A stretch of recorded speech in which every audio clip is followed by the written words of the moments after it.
चालू है। ओम ह्रीम क्लीम चामुंडा रिच्चेन में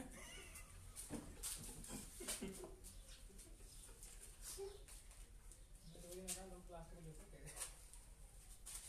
गुड मॉर्निंग एवरीबॉडी। ओके आज अपनी जैसे देखा जाए तो 8वीं क्लास है। बहुत सारे टॉपिक और डिस्कस कर चुके हैं, इस क्लास को 10वीं की लेकिन फिर भी कम लोग ज्वाइन कर रहे हैं, तो बार बार हम आपसे कह रहे हैं कि अधिक से अधिक लोग ज्वाइन करें क्लास को और रेगुलर क्लासेज लेवें। तो आज का टॉपिक है अपना, today topic is blood transfusion. अपन ने पढ़ा था, पहले पढ़ा था अपन ने ब्लड ग्रुप्स के बारे में पढ़ा था। ब्लड ग्रुप्स क्या है, व्हाट इज ब्लड ग्रुप्स, रक्त समूह के बारे में पढ़ चुके हैं अपन।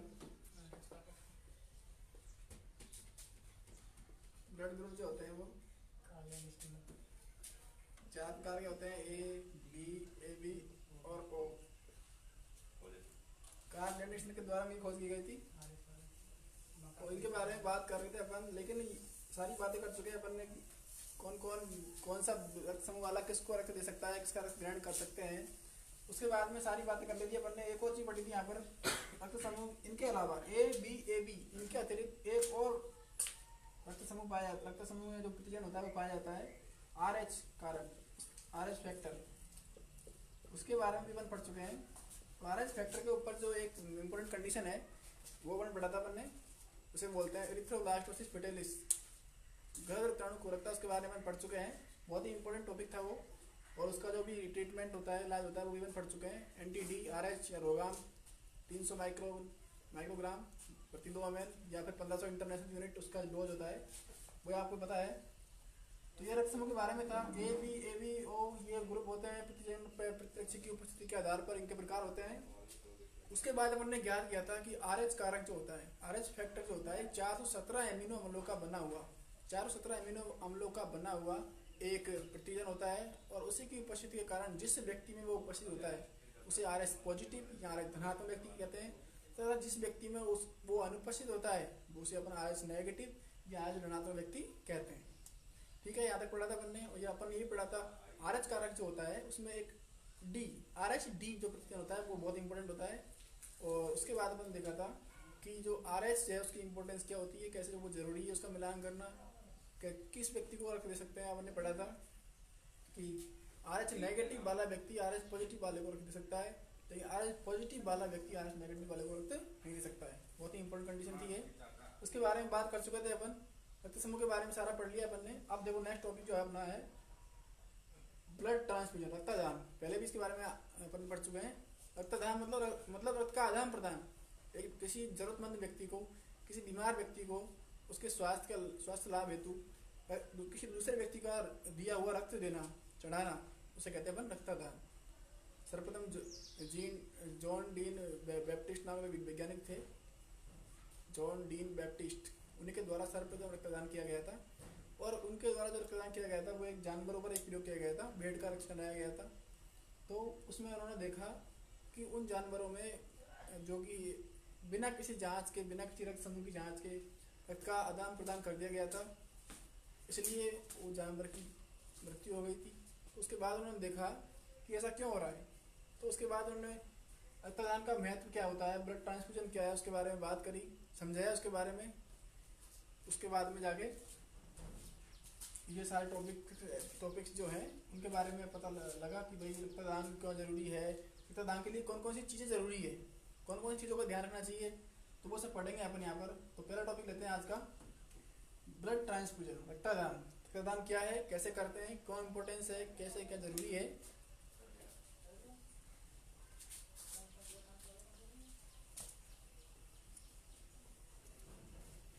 तो आज का टॉपिक ब्लड ट्रांसफ्यूजन, रक्तदान।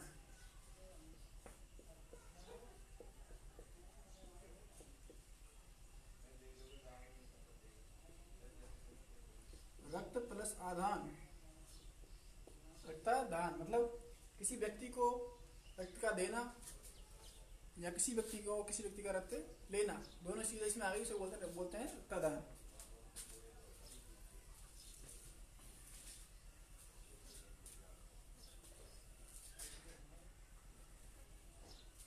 तो रक्तदान के बारे में बात करेंगे अभी। उससे पहले बात करते हैं अपन रक्तदान होता क्या है, वो पढ़ लिया अपन ने। रक्त का आदान प्रदान करना, किन्हीं दो व्यक्तियों के मध्य में रक्त का आदान प्रदान होना रक्तदान कहलाता है। सर्वप्रथम वैज्ञानिक जॉन डीन बैप्टिस्ट के द्वारा इसका आदान प्रदान किया गया। उसके बाद में मैंने बताया, जैसे आपको उन्होंने ब्लेडों पर प्रयोग किया गया था, तो उन्होंने देखा कि परिणाम अच्छे नहीं आ रहे, जानवर मर रहे हैं किसी जानवर का रक्त आने पर। तो उन्होंने देखा कि रक्त में कुछ न कुछ ऐसी चीज़ है जिससे कि रक्तदान में दिक्कत है। तो उन्होंने बाद में जाके पता लगा, वो अपन पहले ही पढ़ चुके हैं इसके बारे में, कि रक्त समूह के प्रकार पढ़े कि भाई अपन किसी विशेष रक्त समूह वाले व्यक्ति का रक्त किसी विशेष को ही दे सकते हैं, ये नहीं कि सभी को उसका आदान प्रदान नहीं कर सकते। इसलिए अपन ने जो कि पहला जो इम्पोर्टेंस है रक्तदान की वो यही है, पहली जो जरूरत है, ये मान लो रक्तदान के समय अपन पढ़े कि रक्तदान के समय कौन कौन सी सावधानियां जरूरी है, कौन कौन सी सावधानियां रखना जरूरी है रक्तदान के समय। तो पहला यही है कि रक्त समूह की जांच करें। रक्त समूह की जांच, उचित रक्त समूह की जांच की जाए उचित विधि के द्वारा, कि भाई पर्टिकुलर व्यक्ति का रक्त समूह ये है और उस पर्टिकुलर व्यक्ति को उसका रक्त नहीं दे सकते या उसको दे सकते हैं। दूसरा, साथ में आरएच कारक का भी मिलान करें, आरएच कारक की जांच, आरएच फैक्टर की जांच करें, आरएच कारक क्या इसकी भी जांच की जाए, ताकि बाद में जाके वो समस्या नहीं हो जैसे मैंने पढ़ा था आरएच बेजोड़ता, आरएच इनकम्पेटिबिलिटी। तो ये सब इंपॉर्टेंट चीजें हैं। तीसरी, रक्त की जांच करें। बहुत सारी बीमारियां होती है जैसे कि HIV है, हेपेटाइटिस है, और भी कई ऐसी जेनेटिकल या ब्लड ट्रांसमिटेबल डिजीजेज हैं जो कि रक्त के द्वारा संचरित होती है, फैलती है। तो उनकी जांच क्यों ना पहले कर ली जाए। जिस रक्त को अपन चढ़ाने जा रहे हैं, ट्रांसमिट करने जा रहे हैं, तो उसमें बीमारियों की जांच कर ले। संक्रामक कोई बीमारी तो नहीं है उसमें, क्योंकि अगले व्यक्ति को हो सकती है वो ट्रांसफ्यूजन के बाद में। तो इनकी सब बहुत सारी सावधानियां जो हमको रखना जरूरी है। चौथी बात, मान लो किसी व्यक्ति का रक्त लिया गया है रक्तदान के बाद में, तो उसको उचित तापमान पर उसको प्रशीतित या भंडारित किया गया है कि नहीं किया गया है। उचित तापमान पे उसको रखना चाहिए, उसको फ्रीज करते हैं उचित तापमान पर। वो तापमान होता है आपको पता है 2 से 8 डिग्री सेंटीग्रेड तापमान पर उसको प्रशीतित करते हैं, यानी उसको फ्रिज वगैरह में रखे जाते हैं। बड़े जो ब्लड कैंप होते हैं, ब्लड बैंक होते हैं, वहाँ पर उनको रखा जाता है, क्योंकि ऐसे उसको सामान्य तापमान पर नहीं रख सकते हैं। इसलिए ये सारी इंपॉर्टेंट चीज़ें हैं क्योंकि सावधानी रखनी चाहिए उनको। रक्तदान के समय रक्त समूह की जांच की जाए, आरएच कारक की जांच की जाए, कई संक्रामक बीमारियां हैं या रक्त से होने वाली बीमारियां हैं, HIV है, हेपेटाइटिस है, उनकी जांच की जाए। उचित तापमान 2 से 8 डिग्री सेंटीग्रेड पर उसको प्रशीतित या भंडारित किया जाए। तो ये कुछ इंपॉर्टेंट चीज़ें हैं जिनको बारे में हमको सावधानियों के बारे में पता होनी चाहिए। तो ये था रक्तदान, उसके बारे में कुछ सावधानियाँ। उसके बाद में अगला टॉपिक है आज का ऑर्गन डोनेशन, अंगदान। अगला टॉपिक इसके बाद रहेंगे अपन बोन बॉडी डोनेशन, संपूर्ण देह दान। इसके बाद टॉपिक आएगा रक्त समूह का महत्व। तो उससे पहले अपन सबसे पहले टॉपिक लेते हैं, क्योंकि अपन यहाँ पे चल रहा है, अपने यहाँ पे चल रहा है ब्लड ट्रांसफ्यूजन, रक्तदान, रक्त समूह। तो पहले इसके साथ में टॉपिक ले लेते हैं अपन इम्पोर्टेंस ऑफ ब्लड ग्रुप्स, रक्त समूह का महत्व और क्या क्या महत्व है रक्त समूह का, तो वो देखते हैं। एक चीज यहाँ पर छोड़ दी थी मैंने बीच में, उसको वापस देखेंगे। रक्त समूह अपन ने पढ़ चुके हैं, 4 प्रकार के होते हैं, A, B और O। यहाँ पर इनके प्रतीक कुछ चिन्ह होते हैं, वो बताना भूल गए थे बीच में, तो इनके बारे में देखेंगे अपन। इनके कुछ प्रतीक चिन्ह होते हैं। रक्त समूह A, इसका जो प्रतीक चिन्ह होता है वो होता है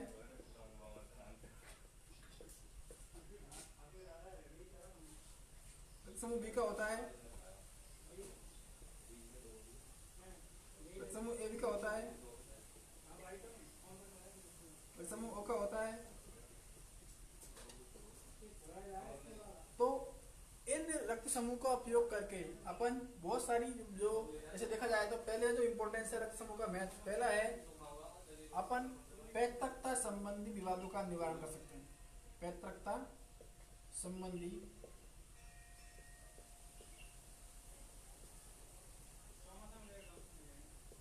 विवादों का निवारण कैसे?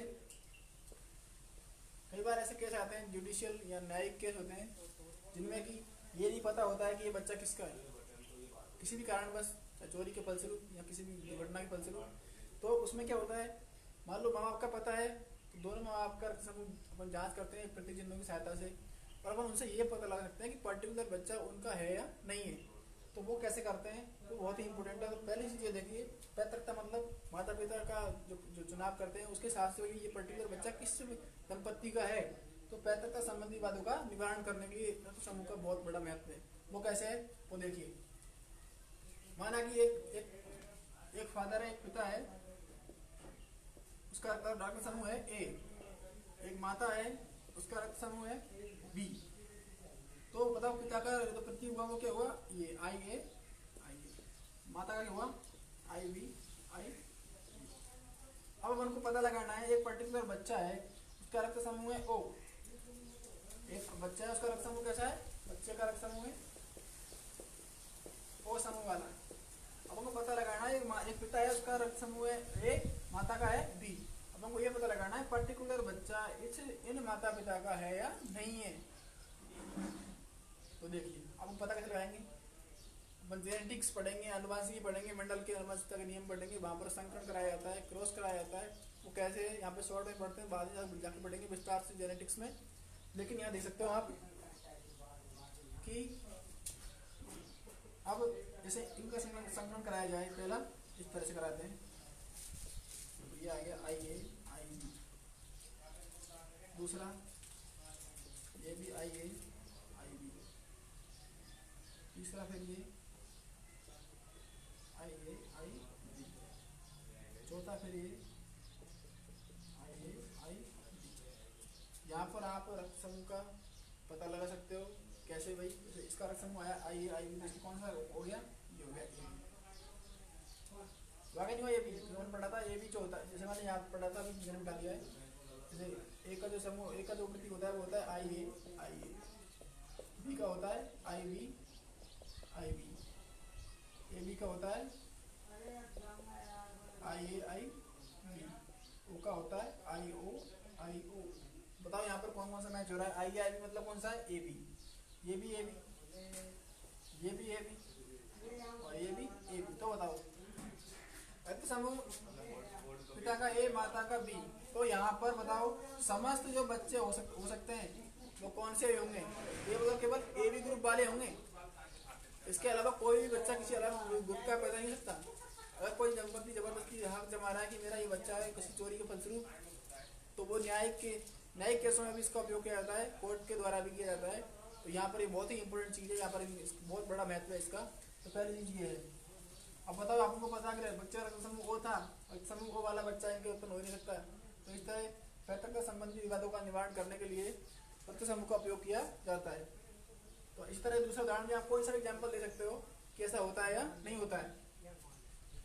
तो ये हो गया पहला। इसके अलावा और भी एग्जाम्पल आप कुछ भी दे सकते हो, जैसे मान लो यहाँ पर देख ले अपन एक और एग्जाम्पल दे सकते हैं। मान लो किसी ये पिता का रक्त समूह है आई ओ, माना कि ओ रक्त समूह है, माता का है बी रक्त समूह।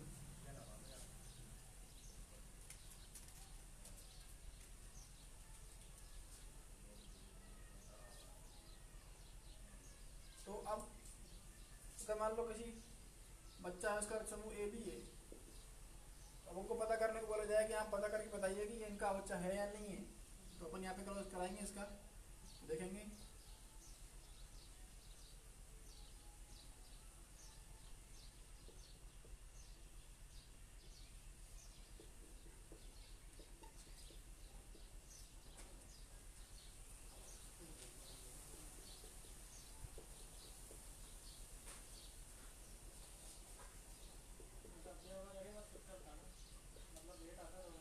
इस तरह से तो यहाँ पर देखिए सारे बच्चे आपको बी ब्लड ग्रुप के दिखाई दे रहे हैं। ये देखो बी के बाद में अगर ओ आ रहा है इसका मतलब बी होता है। जैसे यहाँ पे देख सकते हैं अपन, अगर इस तरह से भी आ गया आई ए आई ओ, इसका मतलब भी ए है। यहाँ पे आ गया आई बी आई ओ, इसका मतलब भी बी है।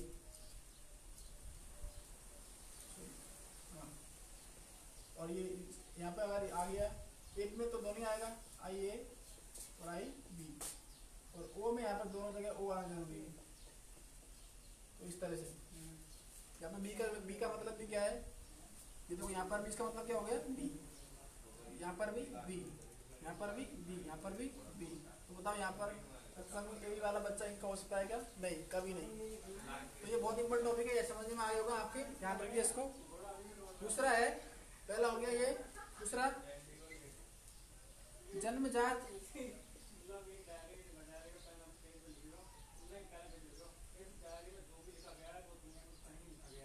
जन्मजात रक्त संबंधी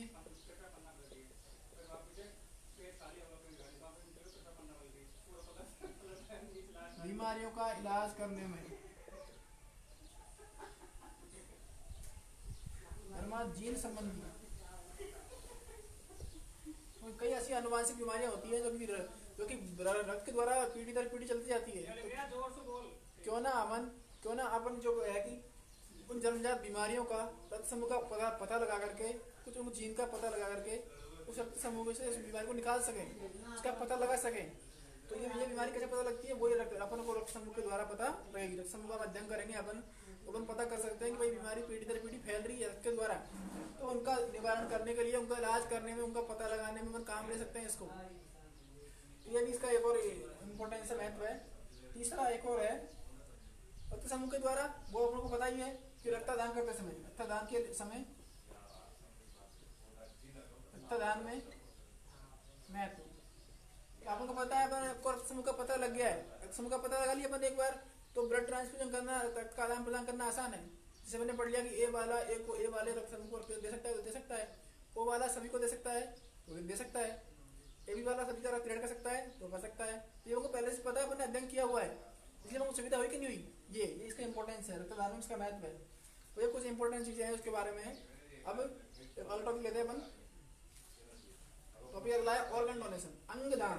अंगदान का मतलब किसी बीमार व्यक्ति को, या मान लो जो गंभीर बीमार है, उनको कई बार क्या होता है कि किसी का अंग खराब है, उसकी वजह से उसको जीवन नहीं चल पा रहा है, या मान लो जीवन में दिक्कत है, जीवन जीने में समस्या है, तो उसके एक तरह से उसको जीवन जीने योग्य बनाने के लिए अंगों का दान किया जाता है लोगों के द्वारा, चाहे वो मरणोपरांत हो, मरने के बाद हो, चाहे जीते जीवन। जैसे मान लो किडनी है, लीवर है, और भी कई सारे ऑर्गन रहते हैं, तो उनका डोनेशन, उनका दान करना, किडनी, लीवर,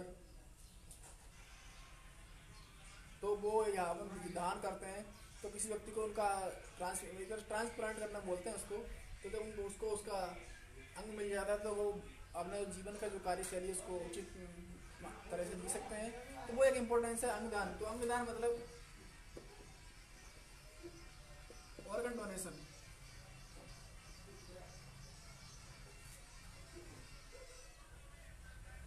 ऑर्गन डोनेशन, अंगदान, अंगों का दान करना किसी व्यक्ति के जीवन के लिए अंगदान कहलाता है। तो कोई भी व्यक्ति अंगदान कर सकता है, चाहे तो जीवित, या चाहे वो मरणोपरांत भी अंगदान कर सकते हैं जन्म के कुछ घंटों के भीतर। उसके लिए आपको पहले से एक स्वीकृति फॉर्म भरना होता है। जो संस्था होती है उनको, वो अपने आप जब डेथ के बाद में आते हैं और जो भी अंग है उनको सूचना देने के बाद में अपना ले जाते हैं। उसके बाद में कई बार जीते जीवित लोग दान करते हैं अंगों का, तो वो एक इम्पोर्टेंट चीज़ है। और जैसे बात की जाए तो अंगदान अपने यहाँ भारत में बहुत कम किया जाता है। प्रति 10 लाख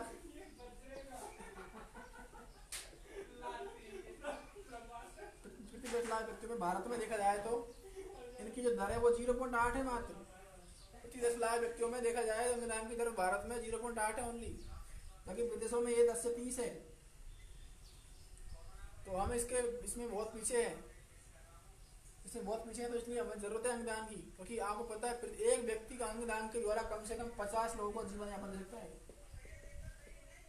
50 से लोगों को जीवन दे सकता है एक व्यक्ति अंगदान के द्वारा। तो सोचो कितनी बड़ी बात है। तो अंगों का दान करना अंगदान कहलाता है। और इसी को देखते हुए भारत सरकार ने प्रति वर्ष 13 अगस्त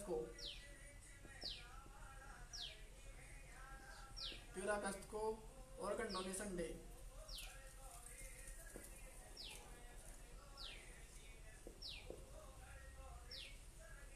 अंगदान दिवस,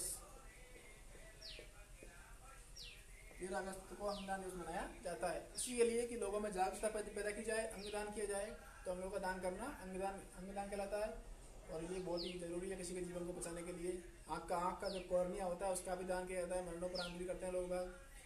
तो ये बहुत इम्पोर्टेंट है अंगों का दान करना। किडनी का दान कर सकते हैं, लीवर का दान करते हैं, मरणोपरांत करते हैं, या जीवित जी करते हैं कुछ लोग। एक दूसरे को, फैमिली, कोई संबंधी, कोई ज़रूरतमंद है तो करते हैं जीते जी भी लोग बाग।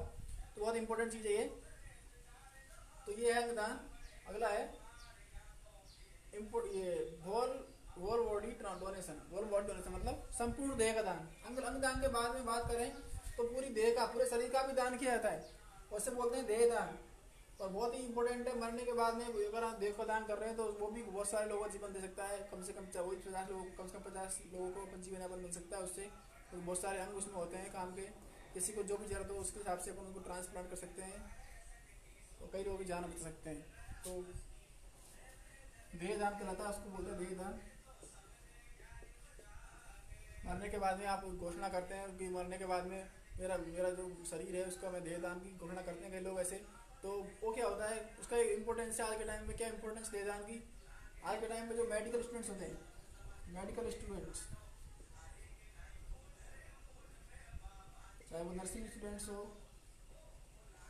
चाहे वो MBBS स्टूडेंट हो, उन सभी को प्रशिक्षण के लिए जो प्रशिक्षण करते हैं वो प्रैक्टिकल कार्य करते हैं। वहाँ पर उनको प्रैक्टिकल के लिए जो शरीर की जरूरत है, वो बॉडी की जो जरूरत है वो कहाँ से मिलती है? वो यहीं से मिलती है। डेड बॉडी जो होती है, मरणोपरांत लोग देह दान करते हैं, या कुछ लावारिस बॉडियाँ होती हैं वो उन पर काम करते हैं। लेकिन आजकल लोग, कई लोग जो होते हैं देह दान भी करते हैं, उनको उस महत्व को देखते हुए, समझते हुए कि देह दान का क्या महत्व है। तो पहला महत्व यही है कि जो शोध कार्य होते हैं, रिसर्च होते हैं, वैज्ञानिक शोध करते हैं, मानव शरीर के बारे, शरीर रचना के विज्ञान के बारे में जांच करते हैं, एनाटॉमी एंड फिजियोलॉजी के बारे में अध्ययन करते हैं, रिसर्च करते हैं बीमारी के बारे में और इनके बारे में जानकारी लेते हैं वैज्ञानिक। तो वो कहाँ से करेंगे रिसर्च, कहाँ से करेंगे स्टडी? तो वो उस देह पे, उस बॉडी पे, डेड बॉडी पे कर सकते हैं। तो इसलिए बहुत बड़ा इंपॉर्टेंस है इसका, इसलिए लोग बाग मरणोपरांत देह दान करते हैं। आपने सुना होगा एग्जाम्पल बहुत सारे हैं। साध्वी थी पुरानी जो साध्वी ऋतंभरा, साहित्यकार विष्णु प्रभाकर जी, और अपने हाल ही में अपने जाने माने क्रिकेटर है गौतम गंभीर, इन्होंने भी देह दान की घोषणा की है मरणोपरांत। तो ये कुछ लेटेस्ट एग्जाम्पल्स हैं अपने सामने कि मरणोपरांत देह का दान किया जाना चाहिए, ताकि उसका जीते जीवन ने फायदा लिया है कि मरणोपरांत, मरने के बाद भी किसी को उसका फायदा मिले। तो बहुत सारे लोग इसका डोनेशन करते हैं। उसका सबसे बड़ा इंपॉर्टेंस वो यही है कि रिसर्च और आनुवांशिक संबंधित अध्ययनों में वैज्ञानिक या मेडिकल स्टूडेंट्स को उसमें हेल्प मिलती है, तो उसके लिए बहुत इंपॉर्टेंट है। ये देह दान है।